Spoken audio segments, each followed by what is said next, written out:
by special arrangement with 20th Century Fox. But they're always not sitting this year ook bij je get again. Schaafviersnest,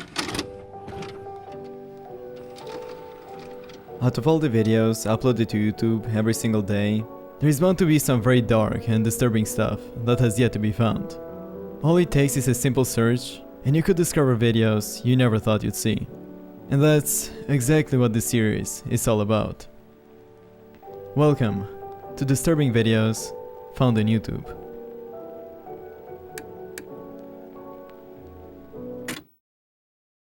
What you're about to see is the last footage Uralipsky was able to capture on camera. He was a 22-year-old diving instructor who was going for just another dive. But unfortunately for him that day, he did not make it back up to the surface. The video starts out pretty normally. Just him and some other divers wandering around. He puts a red lens onto the camera, which helps with the color temperature. But that's about it. Nothing out of ordinary so far.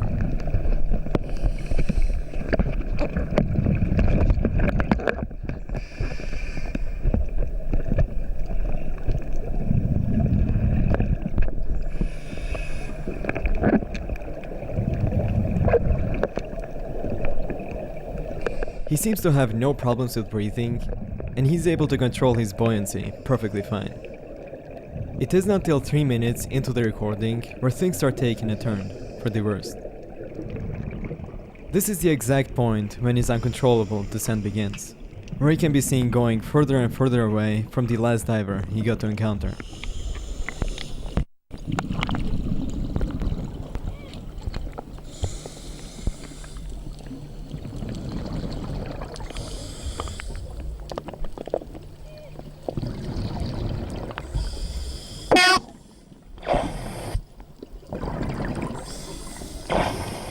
What you just heard is the sound of his equipment failing, which sounds a lot like the word help. This is followed by him trying to inflate his buoyancy compensator, which would help him dive back up. However, the air just keeps escaping, making that task impossible to do.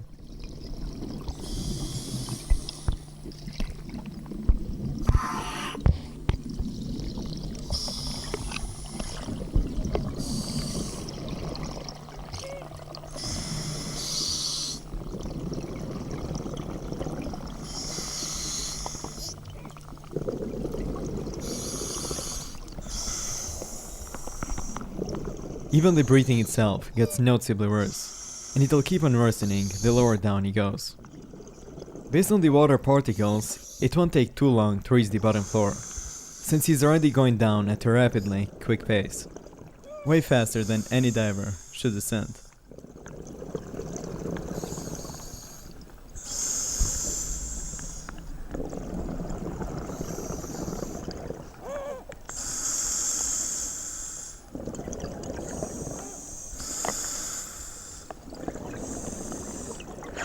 At this depth, he would have been subject to what's called nitrogen narcosis, which is the result of breathing gases under high pressure.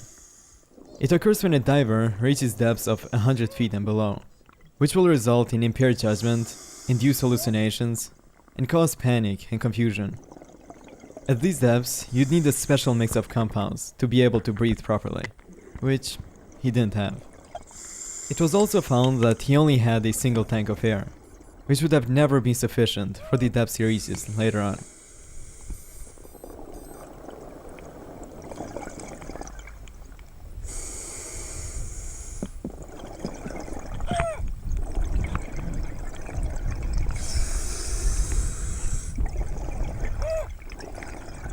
He eventually reaches the bottom floor, about 300 feet deep, checks his beeping computer, and sees that it's alarming him that he's gone far beyond the depths his gear was made for. A thing he was already aware of.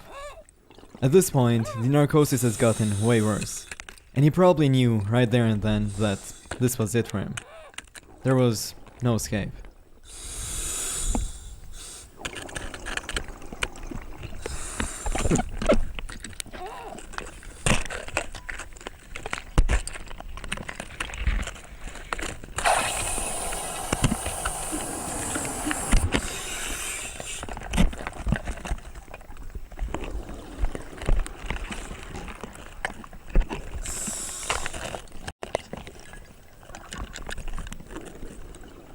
I personally felt suffocated just by having to watch the video alone. And we can only imagine what he was going through during those final moments of his life. Knowing there's no escape. No matter how much he tries to scream, no one is gonna hear him.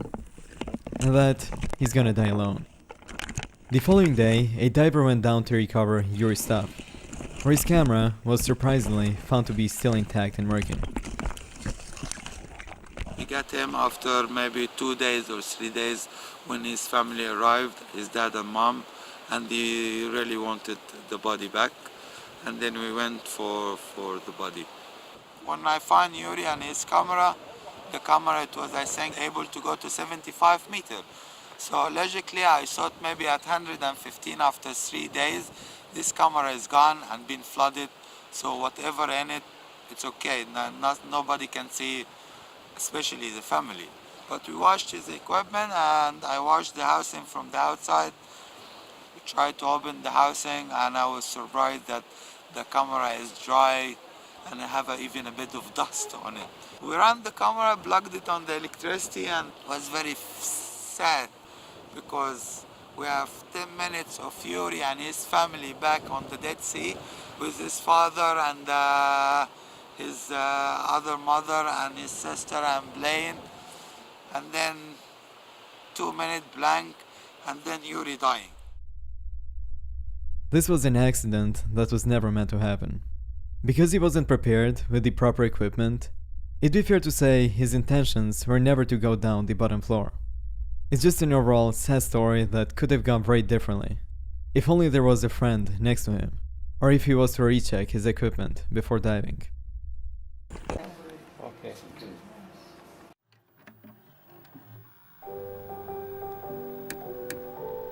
This next video is for sure one of the most disturbing videos you can still find on YouTube. The video takes place at a nightclub called The Station, during the night of February 20th, 2003.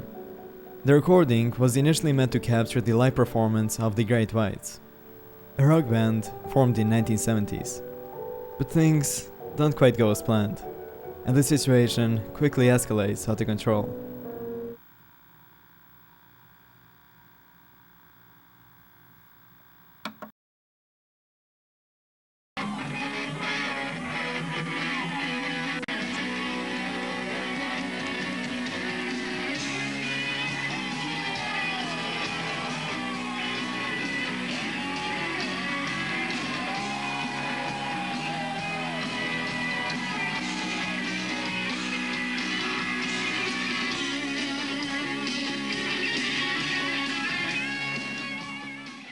At this point, the band just started their opening song.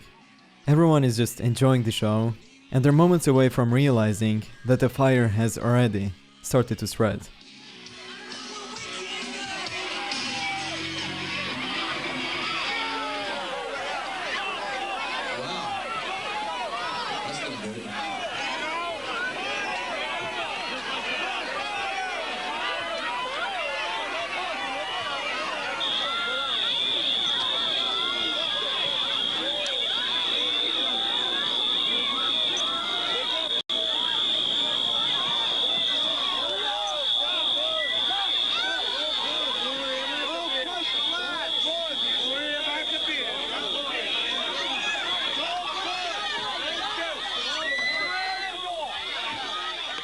In less than a minute, the entire stage gets engulfed in flames. I gotta say, the screams you hear during this whole tragedy are for sure the most disturbing part, knowing that at the same time this was being taped, hundreds of people were being burnt alive inside.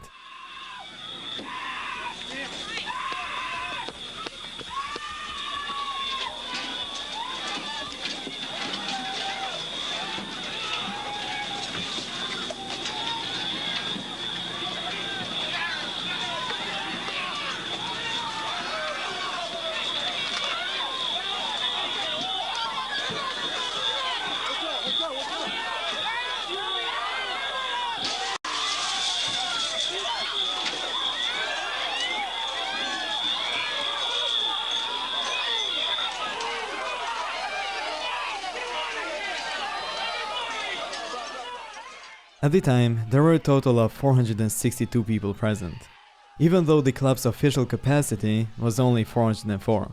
So although the club was already at max capacity, 58 people still managed to make their way in, which was one of the reasons the fire was as fatal as it was. The cause of the fire was later found to be the pyrotechnics, which were set off by the tour manager Daniel Bushell, just seconds after the song started. The sparkles from the pyrotechnics ended up igniting the highly flammable acoustic foam behind them, resulting in an uncontrollable fire. At first it went overlooked, since everyone thought it was a part of the show. It wasn't until the band stopped playing when the audience realized something had definitely gone awry.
The cameraman, Brian Butler, who happened to be one of the fortunate survivors, went on to state the following. When I turned around, some people were already trying to leave, and others were just sitting there going, "Yeah, that's great." And I remember that statement because I was like, this is not great. This is time to leave. He went around to check if someone was coming from the back door, but he didn't see anyone. So he kicked an outside window and a guy ended up crawling out. He went back to the entrance door, and that's when we see all the people stacked on top of each other, trying to get out but being unable to. It was so fast. It had to be 2 minute stops before the whole place was black smoke. Anybody inside?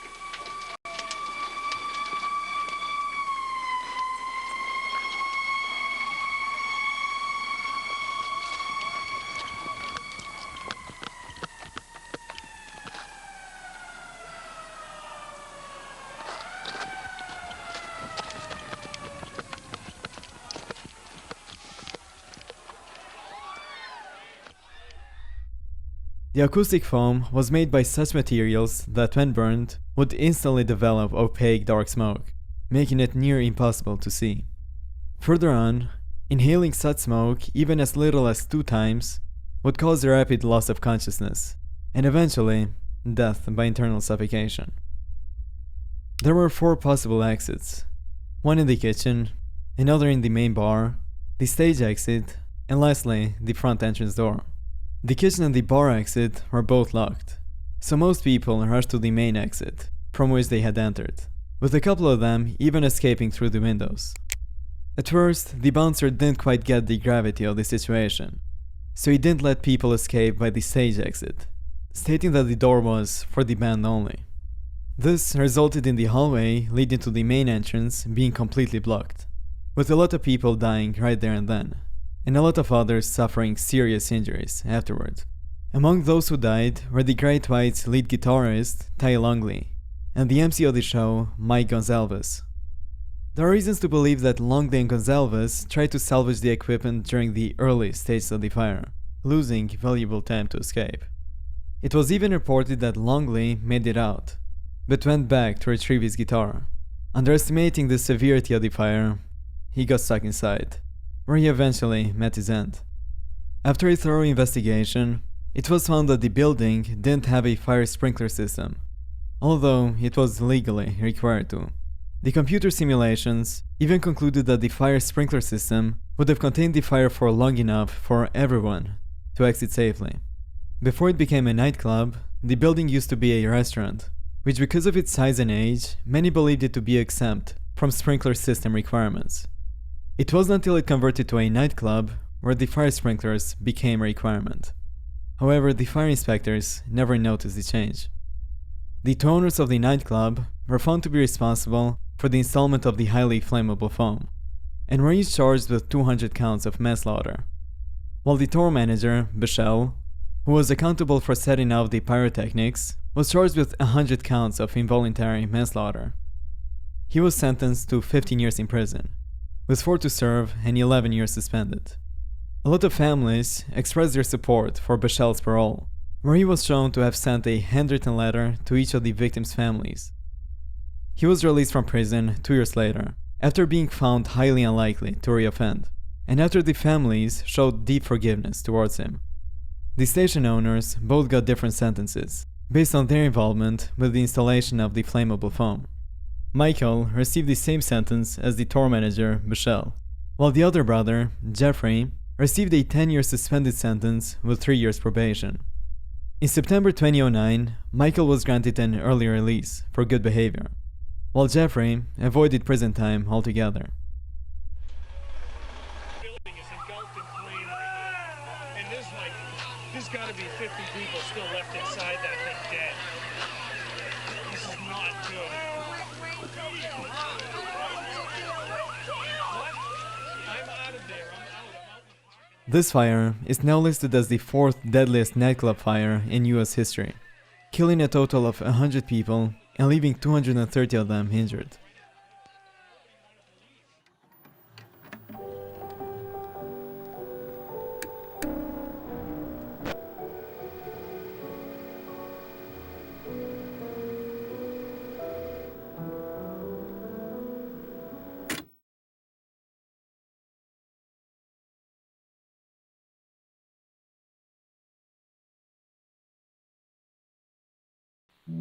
November 2nd, 1975, and in the...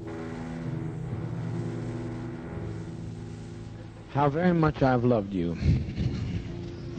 How very much I've tried my best to give you the good life.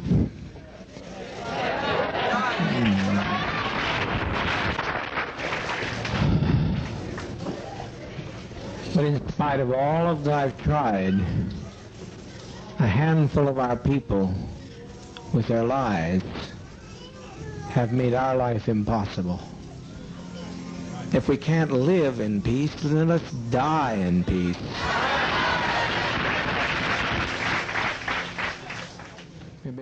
What you just heard is the audio captured during the tragic mass murder-suicide in Jonestown. The one talking is Jim Jones, a cult leader who by that time had already managed to gather over 900 followers who trusted him. He told his followers they would all die together once they arrived at Jonestown, move to another planet, and live blissfully. Once he went there, he would go on to terrorize and beat children in front of their parents, electroshock the elderly, and force people to drink their urine and eat their vomit. Jonestown was the given name of the settlement he established in Guyana, which he spent over 3 consecutive years building. He wanted to create a socialist paradise and a sanctuary away from the media scrutiny. It didn't last long until the government got suspicious and decided to send some people to investigate the case. After finding out, Jones decided that the best escape would be killing everyone in the settlement. And that's when this recording takes place. It's a 45-minute audio recording that captures the final moments of this cult, which had a very tragic and disturbing end. What's going to happen here in a matter of a few minutes is that one of those people on that plane is going to shoot the pilot. I know that. I didn't plan it, but I know it's going to happen. They're going to shoot that pilot, and down comes that plane into the jungle.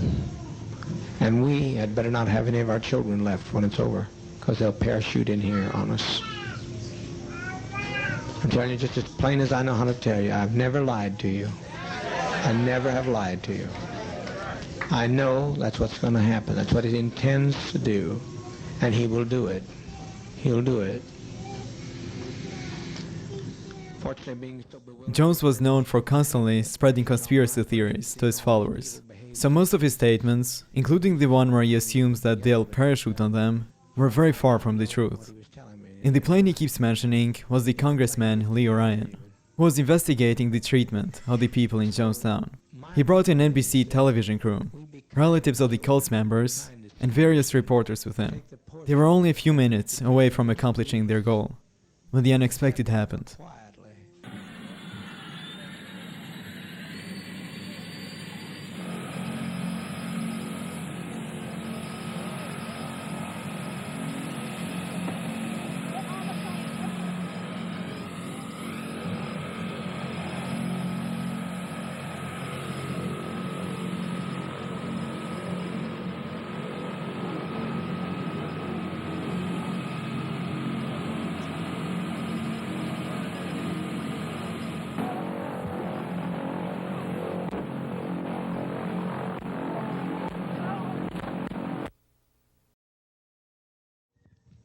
The gunmen of Jones, which he called the Red Brigade, ended up killing 5 people on the plane, while 11 others were left wounded, but survived afterward.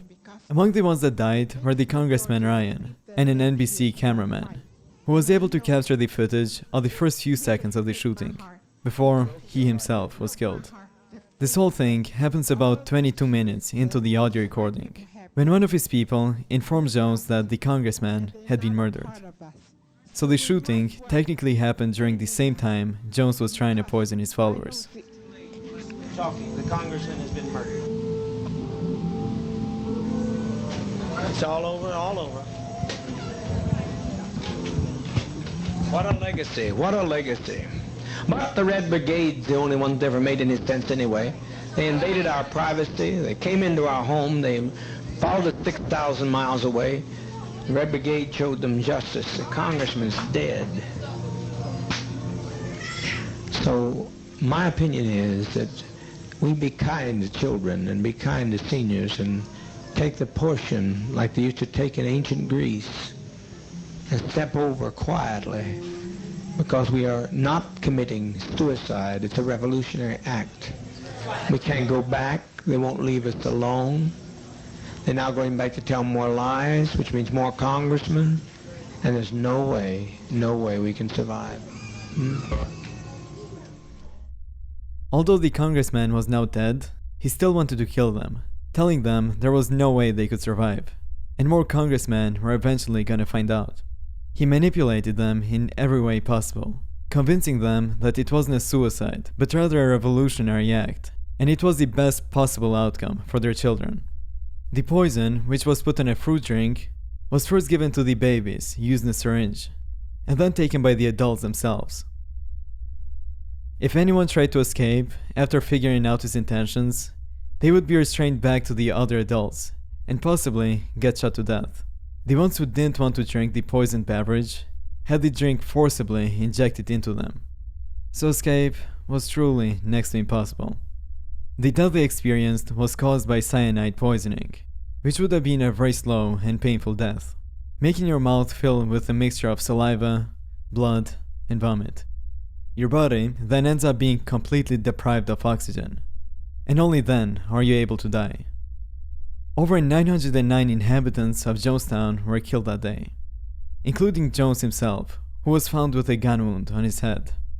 304 of the victims happened to be children, which becomes very apparent later on in the recording.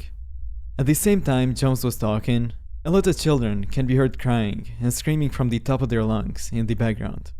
This goes on until the very end of the video, when everyone goes silent, and the music, in a very eerie manner, is the only thing that could be heard.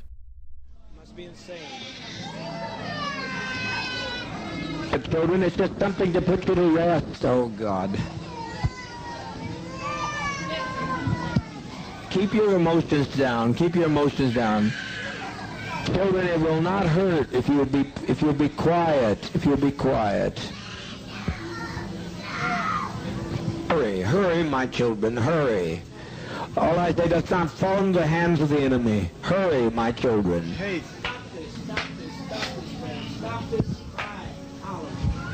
How can do them? All they're doing is taking a drink to go to sleep. That's what death is, sleep. Tired of it. I'm tired of it all.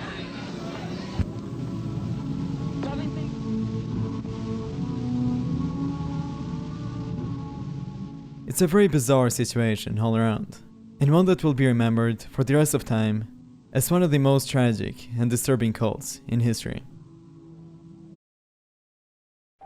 Experiments in the Revival of Organisms. It's a video released by the Soviet Union in 1940, documenting the research and the revival of clinically dead organisms. The video, in and out of itself, is pretty disturbing, where it shows a lot of rather questionable acts, that by today's standards would not only be unethical, but would also be regarded as animal abuse.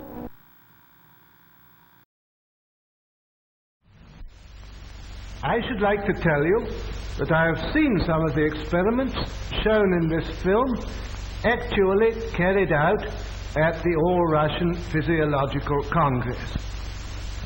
As you can imagine, technique is everything.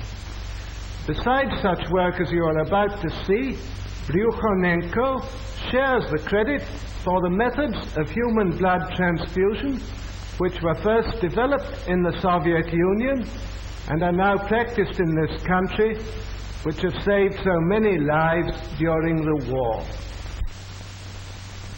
What enabled Soviet scientists to solve this problem? Long ago, science established the fact that animal organs and tissues isolated from the whole organism can be maintained in a living state. Isolated organs can be brought to life even though they've been removed from the animal's corpse some time after death. Here's a dog's heart. The experiment starts with the heart of a duck, which is shown being isolated from the body. Besides the heart being in artificial conditions, it's still able to work, which is made possible by the 4 inserted tubes that keep the blood going. The film then shows a lung in a tray, which is operated by bellows that are supposed to oxygenate the blood. The outflowing blood was oxygenated in a special vessel, warmed between 37 and 40 degrees Celsius, and pumped back into the head. An animal's head can also live in the isolated condition. Here is the plan of the experiment. So, this is the plan of how the experiment is gonna play out. Apparently, they're gonna take a dog's isolated head and keep it alive by this machine called the autojector, a heart-lung machine designed and constructed by Sergei Brashenko. The goal here seems to be getting both organs to function together, in a way that would keep the dog's head alive for a certain amount of time. The plan is now about to be proven in practice, which is when we're shown the following. The isolated head lives on for hours and reacts to external stimuli. It's shown that although the dog's head is completely separated from its body, it's still able to live, albeit unconsciously. To prove that it's still alive, they use many different methods, such as putting citric acid close to its mouth.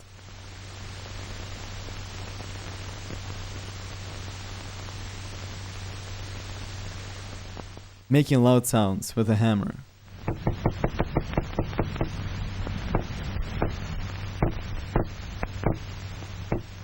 Or shining a light on its face. All things that would invoke involuntary reactions. It's claimed on the video that this way, the head will be able to live for hours on end, which has raised many doubts over the years. Many scientists claim that the isolated head could have only possibly survived for a few minutes when attached to an artificial heart. We'll talk more about the legitimacy of it later. However, as you can probably tell just by watching this, it's a very cruel way for the dog to die, knowing there couldn't have been a better outcome this experiment could have had. The dog was destined to die from the very moment his head was cut off. From here, we move on to the second part of the video, where they'll go one step further and attempt to revive the dog's whole body once it dies. The revival of individual organs enabled scientists to proceed to experiment on reviving the whole organism. So they'll get a completely different dog, with its body fully intact, to which they'll insert some tubes into its veins. If the experiment goes well, they'll be able to revive it once it's clinically dead. Otherwise, the dog will lose its life. The dog reacts to touch. Its pupils are normal. A special apparatus, the kymograph, registers the breathing and the function of the dog's heart. The pulse and breathing are normal.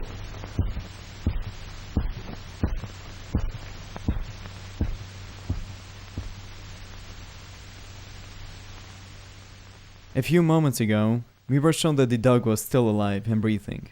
So now they're draining its blood to purposely make its heart rate descend to zero. Eventually, the heart stops beating, and the dog takes its final breath.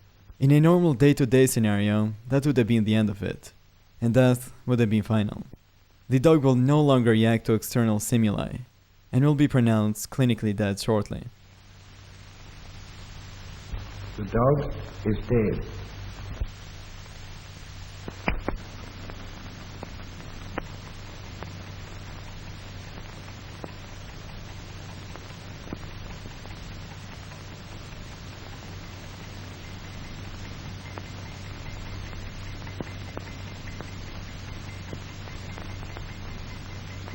Ten minutes have elapsed since the animal died.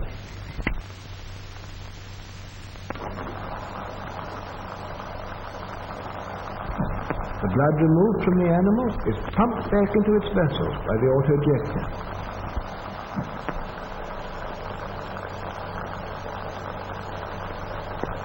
The artificial blood circulation gradually induces the heart to start beating again. After starting the machine back up, the heart begins beating again, and the dog goes on to take its first breath in 10 minutes.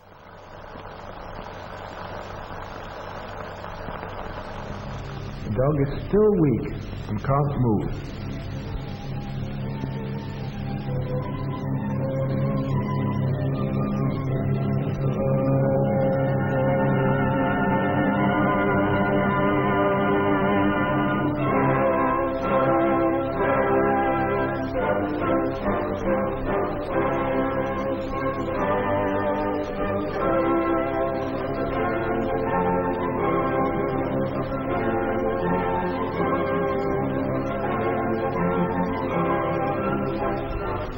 After 10 to 12 days, the dog returns to its normal state.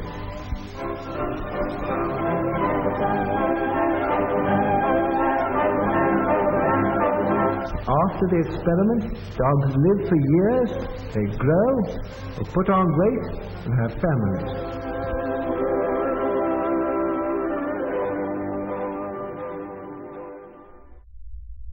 So, that was the end of it. A few days pass, and we're shown that the dog is back to its normal state, living as if nothing happened, fully conscious and aware of its surroundings. Because of the very obvious animal abuse and disregard for modern standards of medical ethics, this experiment hasn't been recreated yet. Therefore, the legitimacy of this tape remains controversial to this day. There's been a lot of talk about this tape being fake, which honestly, I hope that's the case. However, most of it is just empty words, with no convincing evidence worth looking into. The Soviet Union has a history of doing experiments with animals in general, some of which led to greater findings and inventions later on. Plenty of other well-known scientists have done similar things before, which makes this a very likely thing to have occurred at some point throughout, even if the tape was faked. Alexei Kolyevko, a researcher at a psychological laboratory in St. Petersburg, had done a very similar experiment a couple of years back. In February 1902, he reported the successful revival of a rabbit's heart 44 hours after it had stopped beating, and continued this procedure on animal hearts up to 5 days post-mortem. Other experiments include Demikov's dog head transplant, in which the whole upper part of a dog would be taken and attached to another. It's very cruel, knowing that most of the dogs survived for only a few days before dying due to transplant rejection. And by the time the American surgeons were aware of the transplants, they had already been performing them for over 5 years. When it comes to this topic, this was just a scratch on the surface of everything that's out there to explore. They even tried reviving a human, which went as strong as you can possibly imagine. But we'll leave that for another day. It gets very dark. And even though some dogs made it out alive, almost all of them died days later. It would have been a very terrifying situation for an animal to experience, and one that hopefully won't be repeated again throughout history. This last one is a very sad and disturbing video, which I haven't seen anyone talk about so far. It's about a therapy used primarily on fostered or adopted children who have behavioral difficulties. These children usually show an inability to attach to their new parents. Thus comes into discussion the therapy's name, attachment therapy. In theory, the therapist seeks to produce in the child's range of responses, such as rage or despair, in hopes of having the child be quote-unquote reborn. Once they achieve that particular state, the child can now be reparented through various other methods. The main goal here would be to assert control over the child and have them comply with parental demands. It's worth mentioning that the techniques used in this therapy have no basis on science, nor is it considered to be a part of mainstream psychology. The video I'm about to show you is truly terrifying, revealing how these children are being treated throughout only one of many sessions of this therapy. The tape was made in 1993 by Neil Feinberg, a therapist who was demonstrating his 2-week intensive therapy, which was performed each morning for about 2 to 3 hours.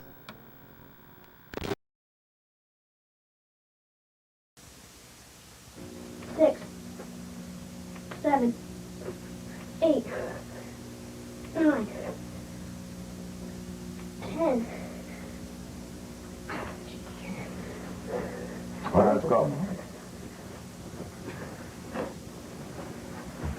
What happened? I'm not sure. You're not sure. I gave up. How about I gave up?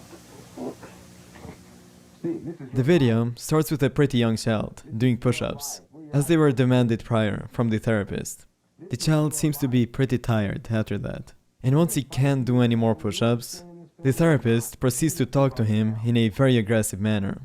This whole time, one of his hands is being held by the therapist's assistant, while the other hand is pinned behind the therapist's back, which we can only assume is being done in order to assert dominance over the child.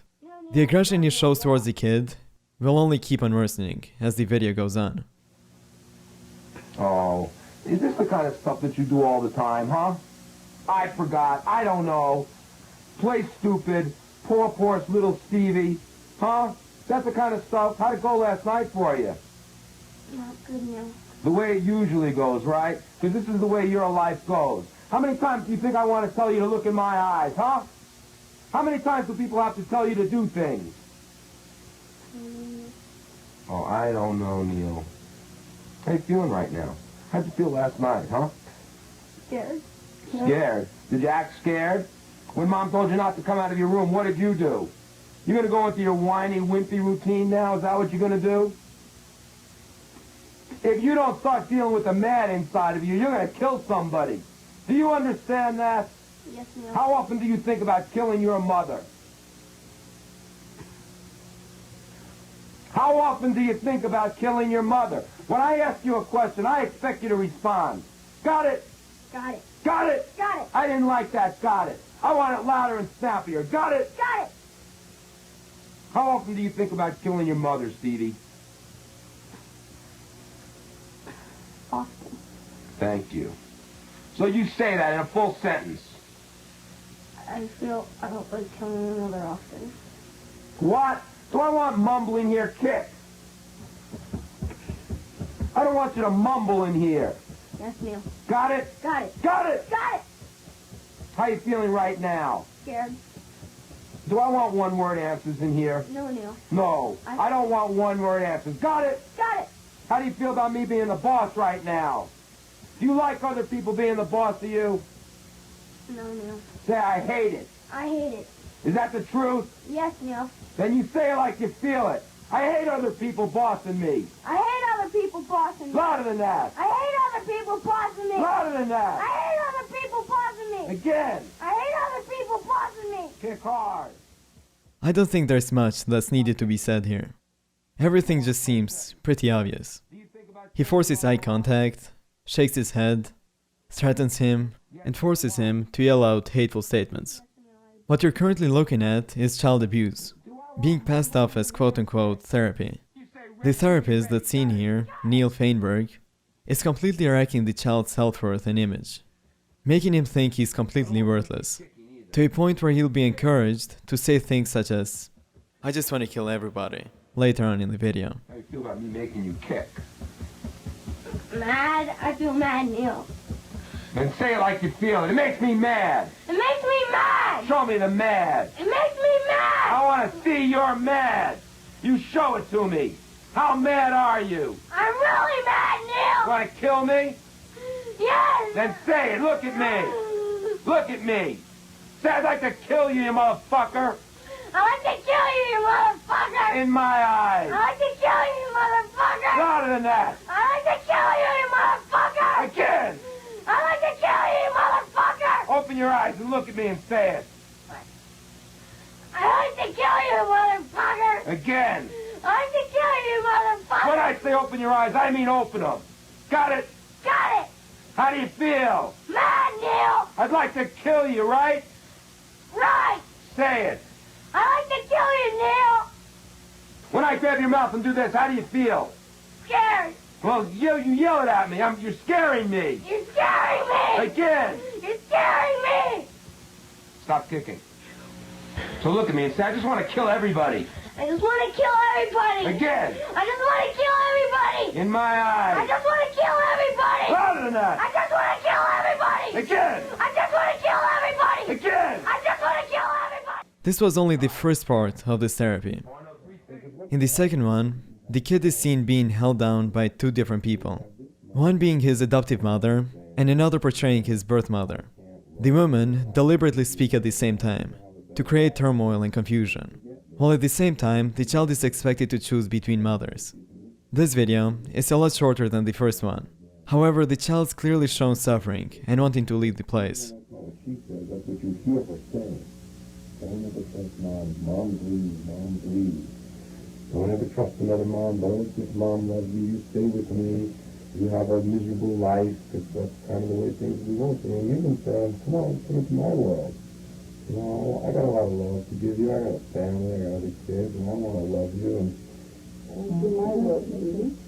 I want to love you. You love me. Don't you love me? You love me. What do you want to say? What do you want to say to this mom? What do you want to say to this mom? What do you want to do? What do you want to do? Well, you gotta get out your feelings here. Get your feelings out.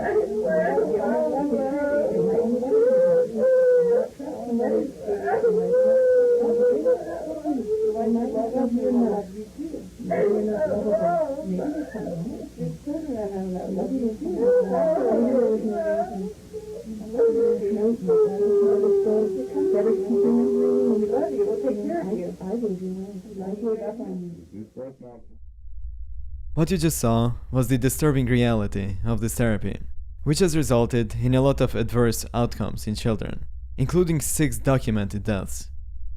Imagine yourself as a child.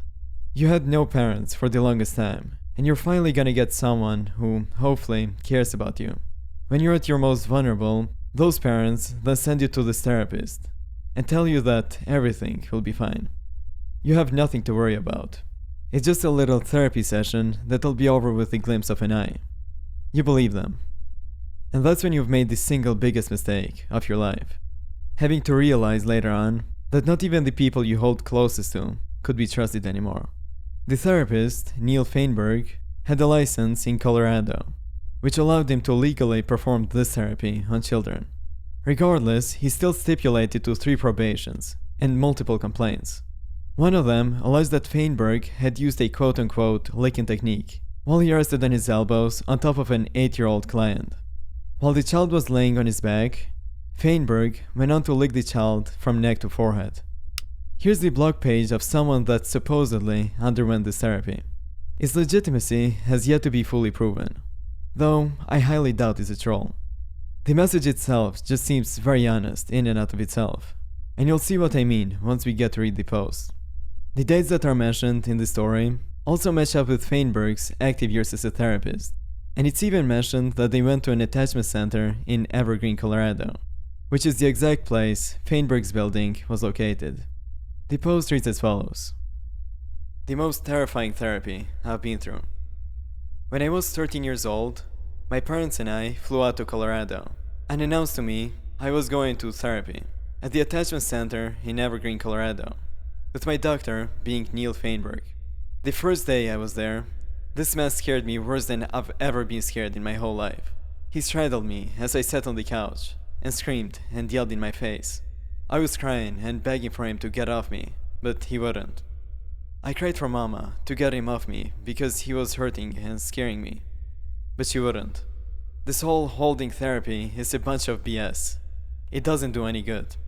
All it did was scare me so bad, I don't trust anyone. I hope one day this crap is made illegal. It is abuse.